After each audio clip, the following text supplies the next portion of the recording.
Welcome friends. Today we are going to discuss about car suspension system. Everybody knows about shock absorber and the smooth bounce possible due to it. And it is the most important part of a suspension system. So let's start with this. Shock absorber is responsible for suspension movement. It controls vertical oscillation or bounce of a suspension that gives comfortable driving experience on rough road. So how it works?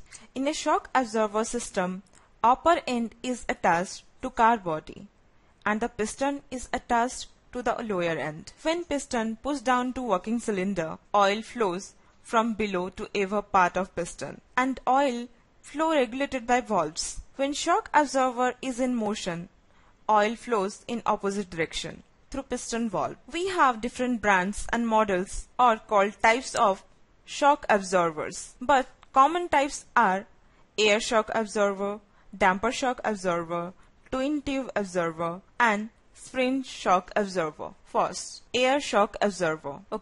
This type of shock absorber is a load adjustable that adjusts load on suspension. A common air absorber consists of chamber, fluid, piston. Second one, damper shock absorber. It consists of a chamber with fluid. It is configured to increase or decrease the fluid level. Twin tube shock absorber. This type of shock absorber consists of two tubes and valves. The tubes and valve work with a limited workspace.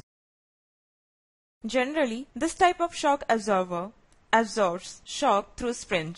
It is filled with fluid and has rewound unit in the center. But after a long use, shock absorbers get warm, that is, causing adverse impact on the performance like loose cornering and irregular tire wears. By loose cornering, it means wheels losing contact with the road, and when it happens, it's too difficult to control the vehicle. Also, a faulty absorber can lead to abnormal wear patterns in tires like cuping and feathering. When shock absorber starts showing problem, they tend to send some signals that can easily be felt by the driver. Like when you try to stop the vehicle, it takes some distance to stop. Other parts of suspension get stressed and vibration also. You can also feel the comfort level decreasing. So when you get such signals, relax and take a while to check the tires for above mentioned conditions like cuping and feathering. When this happens,